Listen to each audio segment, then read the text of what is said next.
Događaj koji je obilježio početak ove godine na financijskim tržištima je zasigurno priča sa short squeezom na dionicama GameStopa i kao uvjetno rečeno pobjedi malih ulagača nad jednim od velikih hedge fondova Wall Streeta, to je Melvin Capital.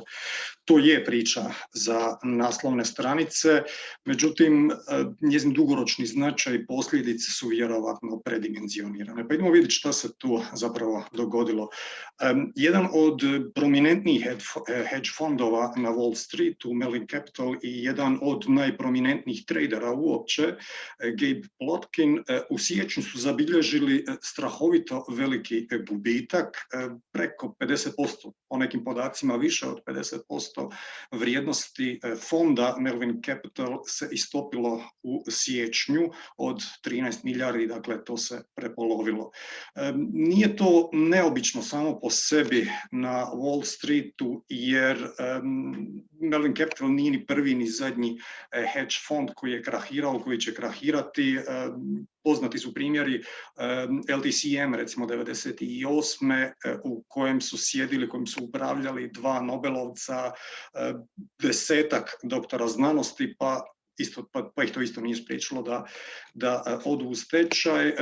Bernie Madoff, recimo prije jedno 10-ak godina, isto tako, dosta se pisalo o tome. Dakle, nije neobično za Wall Street da hedge fondovi propadaju. Ono što je neobično, ovo je prvi slučaj gdje su takve potrese inicirali mali individualni, odnosno takozvani retail ulagači. Melvin Capital još uvijek postoji, on radi, međutim morao je skupiti nekoliko milijardi dolara kako bi nastavio s radom.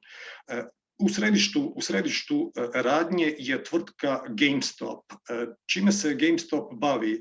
GameStop je maloprodajni lanac koji se bavi prodajom video opreme za video igre i koji je u posljednjih nekoliko godina u velikim poteškoćima, s obzirom da se ovaj segment prodaje video igara u potpunosti prebacio u digitalne forme. To je uostalom i razlog zašto je cijena GameStopa tamo negdje od 2014. 2015. u konstantnom padu, negdje od $50. 2019. 20. je pala na svega $3 do $4 i generalno kad se tako nešto dogodi, to je uglavnom znak da se kompanija bliži stečaju. Na razvijenim tržištima, inače, tržišta su sama po sebi dosta demokratična i vi sa svojim novcem možete izražavati mišljenje, odnosno izražavati povjerenje u perspektivu svake kompanije koja je listana na burzi, pa ako vjerujete da će kompanija dobro poslovati, onda naravno kupujete njezine dionice, očekujete rast cijene dionice. Međutim, s druge strane, ako ste pesimistični, ako smatrate da poslovanje kompanije će s vremenom slabiti, očekujete naravno da će cijena dionice te kompanije ići dolje, postoji i mogućnost da iskoristite profitabilno i takvu vrstu prilike, dakle da pretpostavite da će cijena kompanije ići dolje, naravno ukoliko kompanija i fundamentalno počne bilježiti slabije rezultate. Dakle, taj koncept gdje se kladite na pad cijene dionica naziva se shortanje. Kako to funkcionira? Dakle, u skladu s ovim što sam malo prije naveo, ako smatrate da će cijena neke dionice ići dolje, možete u tome profitabilno sudjelovati na način da prodate dionice te kompanije, iako ih uopće ne posjedujete. Otkud te dionice? Pa jednostavno obratite se svom brokeru i broker vam posudi te dionice. Vi naravno, s obzirom da očekujete pad cijene te dionice na tržištu, vi tu dionicu odmah prodate. Pa evo sad možda je to jasnije na primjeru. Šortate dionicu po cijeni od recimo $10 i jasno očekujete pad cijene. Recimo da se taj pad cijene zaista i dogodi. Recimo da cijena dionice sa $10 ode na $7. Što vi radite tada? S obzirom da ste posudili tu dionicu, to nije vaša dionica. S obzirom da ste posudili od brokera, vi je brokeru morate i vratiti. Međutim, kako je cijena pala sa $10 na $7, vi idete na tržište, kupite na tržištu tu dionicu po $7, vratite je brokeru i kad podvučete crtu, što se dogodilo? Prodali ste posuđenu dionicu po $10, kupili ste je nazad po $7 i vratili brokeru. Razlika od $3 je profit koji ste ostvarili na cijeni dionice i to je ono što ostaje u vašem džepu. Dakle, shortanje, to je upravo ono što su radili Melvin Capital i drugi hedge fondovi i samo po sebi u tome nema zaista ničeg lošeg. Shortanje, činjenica je da shortanje ima lošu reputaciju čak i u Americi, iako je to bez bilo kakvog razloga. Naime, shortanje ispunjava jednu vrlo važnu ulogu na financijskim tržištima. Naime, shorteri korigiraju ekstremno brzi, snažni, neutemeljeni, nekontrolirani rast cijene dionica bez ikakvog fundamentalnog uporišta. Dakle, oni su nekakav korektiv na tržištu koji omogućuje učinkovito funkcioniranje tog tržišta, a glavna zadaća učinkovitog tržišta je određivanje fer cijene dionica. Dakle, bez obzira što shortanje ima lošu reputaciju, taj vid trgovanja ima vrlo važnu ulogu u održavanju stabilnosti tržišta. Dakle, nije točno da je Melvin Capital nekakav lešinar ili da je nemoralan zato što je shortao, da ne znam, jako mrzi tu kompaniju pa se zainatio da će je uništiti i zajedno s njom i velik broj radnih mjesta. Ne, oni su jednostavno rezonirali da GameStop da se nije prilagodio digitalnom dobu i da ide prema stečaju i na osnovu toga su formulirali svoju investicijsku strategiju koja se bazirala na shortanju. Dakle, što se toga tiče, nema im se nešto tu posebno zamjeriti da nema tog mehanizma kreativne destrukcije koji je imanentan tržišnoj ekonomiji. Vjerovatno se nikad ne bi ni makli iz doba gdje su bile konjske zaprege i plinske svjetiljke, tako da barem taj aspekt nije sporan. Međutim, kod kupovine, u odnosu na kupovinu dionica, shortanje dionica ima jednu razliku, jednu bitnu razliku. Ako kupite dionicu, najviše što možete izgubiti je naravno ono što ste uložili, dakle 100% vašeg kapitala. Međutim, ako shortate, vaš gubitak je teoretski neograničen. Sad, kako je to moguće? Zašto je to tako? Evo, vezano uz onaj prethodni primjer gdje smo shortali dionicu po cijeni od $10. Sad idemo pretpostaviti da dionica nije išla dolje kao što smo pretpostavili, nego je sa $10 otišla gore recimo na $30. Što se sad dogodilo? Vi ste prodali po $10, ali tu dionicu morate vratiti u jednom trenutku svom brokeru.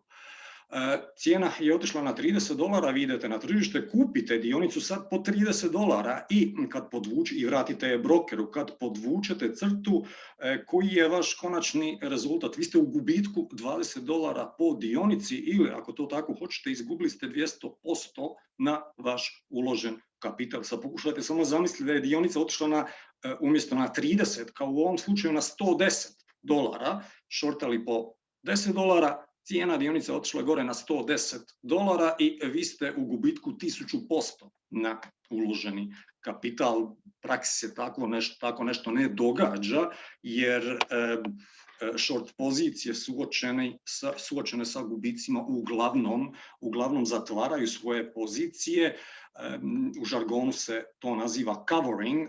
Zatvaranje short pozicija znači da prodali ste tu dionicu, da bi zatvorili short poziciju u odnosu prema brokeru, vi tu istu dionicu morate kupiti i kad to napravite, kaže se da ste zatvorili poziciju, da ste pokrili poziciju, u žargonu se to naziva covering. Dobro, kod GameStopa, međutim, to je evo sad pokušao sam objasniti nekakve osnovne principe shortanja. Kod GameStopa, međutim, umjesto da je cijena nastavila ići dolje, vjerovatno prema nuli, s obzirom na pogoršanje poslovanja same kompanije. Ne, dogodilo se ono suprotno, dogodilo se ono čega se shorteri najviše boje, a to je došlo je do naglog rasta cijene dionice. Zašto se to dogodilo? Krajem ljeta prošle godine u GameStop se ukupio sa jedno 9% dionica Ryan Cohen. Ryan Cohen je osnivač vrlo uspješne tvrtke za prodaju hrane kućnim ljubimcima Chewy. On je ušao u GameStop i najavio je promjenu poslovanja, restrukturiranje i okretanje digitalnim formama i digitalnoj prodaji. Istovremeno, kad se to događalo, tamo negdje 8. 9. mjesec prošle godine, na popularnom sajtu Reddit, na jednim od njegovih foruma koji se zove Wall Street Bets, počeli se pojavljivati analize čovjeka pod imenom Keith Gills, koji je reputaciju je stekao sa svojim pseudonimom Deep F Value. Te njegove analize su ukazivale na veliku podcijenjenost dionice GameStopa i na veliki potencijal rasta cijene te dionice. Keith Gill je vrlo skoro preko Wall Street Betsa uspio skupiti veliki broj istomišljenika koji su dijelili te njegove stavove o podcijenjenosti GameStop dionice. Treća stvar koja se tu dogodila bila je činjenica da da je velik broj dionica na slobodnom tržištu, velik broj dionica GameStopa već bio shortan. Dakle, količina dionica GameStopa koja je već bila unaprijed prodana je bila izrazito velika, u određenim trenucima je čak nadmašivala ukupan broj izdatih dionica. Dakle, šta to hoće reći generalni konsenzus tržišta, ne samo Melvin Capitala, nego i velike većine profesionalnih investitora, bio je taj da kompanija ide prema svom kraju i s obzirom na tu činjenicu nastojali su to profitabilno iskoristiti. I još jedan put ponavljam, moralno gledano, tu nema nikakvih razlika u odnosu na činjenicu ako vjerujete u optimističnu budućnost kompanije i poboljšanje poslovanja, onda ćete kupiti i držati cijenu dionice. Ovo je samo obrnut slučaj. Sad, kad se sve ovo skupa zbroji, očito unutar ove grupe Wall Street Bets javila se ideja da bi se možda mogao pokrenuti short squeeze napad na Melvin Capital, za kojeg se pretpostavljalo da je najviše izložen u GameStopu sa svojim short pozicijama i da bi ga takav napad najviše mogao pogoditi. Ne trebamo sad tu živjeti u nekakvim iluzijama da su prvobitne namjere bile isključivo plemenitog karaktera. Činjenica je, ekipa sa Wall Street Betsa vjerovatno je htjela barem jednom nasamariti ekipu sa Wall Streeta. Nema ničeg lošeg nije u tome, ali u konačnici na tržištu svi zapravo žele zaraditi. To je poanta ili tradanja ili investiranja. Dobro, kod GameStopa, dakle, idemo se vratiti na ovo što sam spomenuo malo prije, taj short squeeze, da vidimo o čemu se tu radi. Kod GameStopa, dakle, nekoliko okolnosti se tu posložilo. GameStop je relativno mala kompanija sa niskom likvidnošću na samoj burzi i izrazito velikim brojem shortanih dionica, unaprijed prodanih dionica. Kad se takve varijable slože, onda je moguće da se dogodi nešto što se naziva short squeeze. Short squeeze, prijevod nekakav bi bio istiskivanje short pozicija iz dionice, odnosno iz kompanije. Kod short squeeze se pokušava natjerati shortere da izađu iz short pozicija, kako na koji način, to smo malo prije rekli, dakle moraju kupiti te dionice na tržištu, zatvoriti poziciju i vratiti te dionice nazad originalnim vlasnicima. Short squeeze može stvoriti tu jednu povratnu petlju, gdje je na samom početku dovoljna jedna mala, znači kad se sve te okolnosti o kojima sam pričao, kad se spoje, kad se poklope, onda short squeeze može dovesti do situacije gdje je čak i mala, relativno mala količina na početku naloga za kupnju može dovesti do rasta cijena. I sad kad dođe do rasta cijene dionica, imate ogroman broj short pozicija, šta se događa? Shorteri suočeni s rastom cijena postepeno počimaju zatvarati svoje pozicije. Kako zatvaraju svoje pozicije? Pa i oni moraju kupiti te iste dionice da bi zatvorili svoju poziciju. Dakle, i shorteri počimaju kupovati i normalno stvara se povratna petlja. Što više shorteri kupuju te dionice, cijena ide prema gore, a što više cijena ide prema gore, to je više shortera prisiljeno zatvoriti svoje pozicije, odnosno kupovati dionice i vraćati dionice vlasnicima. Zašto? Jer se gubici na njihovim računima gomilaju, a već sam spomenuo ranije da gubitak teoretski može biti puno veći od 100%, odnosno od onoga što je uloženo. Upravo to se dogodilo kod GameStopa, negdje sredinom siječnja došlo je do pravog short squeeze, kakav već dugo nije viđen na Wall Streetu. Cijena GameStopa je u 10-ak dana sa $17-18 odletjela, pa u jednom je trenutku čak dodirnula tamo $480-490, skoro je došla do $500, dakle sve to skupa u samo 10 dana i tu je Melvin Capital izgubio najveći dio, registrirao je najveći dio onih svojih gubitaka od preko 50%, ono što je bilo spomenuto na samom početku. Zašto se Melvinu to dogodilo? Pa iz istog razloga zbog kojeg se to događa ostalim shorterima. Jednostavno, oni su bili prisiljeni, s obzirom da su im gubici bili ogromni, oni su bili prisiljeni kupovati dionice GameStopa koji su prethodno bili shortali po bilo kojoj cijeni. Dakle, nisu imali taj luksuz uopće čekati i razmišljati da dođe do hlađenja, morali su kupovati kako bi zaustavili krvarenje svog fonda. Ovo vam je jedan klasičan slučaj ovog efekt grude snijega, gdje mala početna količina naloga na kupnju može izazvati pravi stampedo u slučaju ako imate jako puno short pozicija koju svi u istom trenutku žele izaći vani po bilo kojoj cijeni i krajnji efekt je normalno potpuno suludi, abnormalni rast cijena u kratkom razdoblju. Ne znam, često kao primjer kao recimo nekakva analogija se navodi situacija kad neko u prepunoj kino dvorani povikne požar i svi se sjate na taj jedan ili dva izlaza, svi žele u isto vrijeme izaći na mali broj izlaza. Tako nešto slično vam se i ovdje dogodilo sa short squeeze-om. Dakle, nema nikakve sumnje da su individualni ulagači okupljeni pod ovim forumom Wall Street Bets pripremili ovu short squeeze klopku za Melvin i inicirali ovaj uragan. Međutim, pa rekao bih da je pomalo naivno zaključiti da je ovo sad nekakva revolucija i pobjeda malog čovjeka nad moćnim financijskim sustavom. Zašto?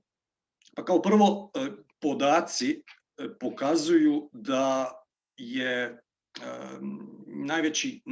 nakon što se zakotrljala ova gruda snijega inicirana od strane forumaša, nakon što je to inicirano, najveći broj dionica, dakle najveći volumen trgovanja sa dionicom GameStopa je zapravo obavljen od strane velikih institucionalnih investitora i raznih vrsta fondova.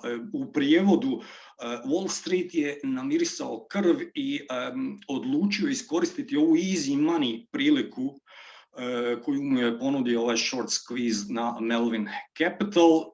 Nije to zaista ništa neobično za Wall Street, oni to rade već 200 godina, već 200 godina svako malo neki od njih propadne i to definitivno ne znači da je sustav načet ili da je sustav mrtav, dapače, upravo suprotno, to znači da sustav dosta dobro funkcionira jer izbacio je jednog neopreznog sudionika Melvin Capital i njegovog portfeljnog menadžera Gabe Plotkina, koji je očito napravio pogrešnu procjenu kolosalnih razmjera koja je rezultirala da se njegov fond prepolovio u izrazito kratkom vremenu. Zašto je on to napravio? To sad možemo špekulirati šta mu se tu dogodilo. Nekakvi klasični uzroci, pretjerana samouvjerenost, oholost, loše upravljanje rizikom, ko zna što je u pozadini ovog razvoja događaja, međutim zasluženo je kažnjen i u tom pogledu tržište kao mehanizam je vrlo, vrlo demokratično. Ovo isto tako znači da će se Wall Street adaptirati, nemojmo uopće sumnjati u to da će Wall Street znati reagirati na ovu situaciju. Njihovi algoritmi i sustavi umjetne inteligencije već i sad su u punom pogonu, međutim i u buduće će puno više pažnje posvećivati nekakvim obrascima i aktivnostima na društvenim mrežama, te će sasvim sigurno biti spremni za idući događaj ovakve vrste. A što se tiče malih ulagača, mi sad to možemo idealizirati, te njihove namjere, međutim, kad pogledamo šačica tih investitora oko Keith Gilla je najvjerovatnije zaradila nezamislivo velike svote novca, ako je sad vjerovat medijima. Keith Gill je sa $50,000, vrijednost te pozicije mu otišla na $50 milijuna, sasvim sigurno postoji jedna grupa ulagača koji su ovo inicirali, koji od samog početka sudjeluju i koji su zaradili jako, jako puno, nema nikakve sumnje. Međutim, velika većina ulagača se uključila puno kasnije, kad je cijena već prošla 100, 200, 300 pa i više dolara, i s obzirom da je cijena danas negdje na oko $50, oni sjede na gubicima i to isto tako treba uzeti u obzir. Vama niko ne brani da sa svojim novcem radite što vas je volja i sasvim je legitimno da vi na burzi možete isto tako izražavati nekakve svoje vrijednosne sudove. S praktične strane, doduše, to vjerovatno nije baš nekakva optimalna investicijska strategija. Sve ove pozitivne civilizacijske promjene do kojih je ljudski rod došao u zadnjih 200 godina i koje su dramatično poboljšale kvalitetu našeg života, ostvarene su aktivizmom na drugim mjestima i u drugim institucijama, a ne na Wall Streetu. Wall Street recimo nije baš tako nekako pogodno mjesto za početi nekakve revolucije, bolje se i ne zanositi onda s time. Istina, jedna zanimljivost je ovako da ovaj slučaj naravno jako puno pompe izazvao, međutim istina je ta da disciplinirani mali ulagač već dosta dugo zapravo može pobijediti ekipu hedge fondova s Wall Streeta. Kako? Od završetka zadnje financijske krize 2009. godine S&P indeks u prosjeku godišnje ostvaruje s dividendama jedno 15%. Kad to usporedimo sa prosječnim povratom prosječnog hedge fonda koji se negdje kreće od 3 do 9%, vidimo da je indeksni fond značajno 2 do 3 puta nadmašio izvedbu takozvanih svemoćnih hedge fondova. Većina malih ulagača je upravo investirana u indeksne fondove, što hoće reći, ako su bili dovoljno strpljivi, u ovih zadnjih nešto više od 10 godina, njihovi povrati malih ulagača su 2 do 3 puta veći od nekakvih prosječnih povrata hedge fondova s Wall Streeta. Znači, ne trebaju vam nekakve gerilske akcije velikih razmjera, da dokažete neku svoju poantu. Ono što je na burzi bitno, morate biti dovoljno disciplinirani, dovoljno strpljivi i kao što ovaj primjer sa indeksnim fondovima pokazuje, rezultati će prije ili kasnije doći.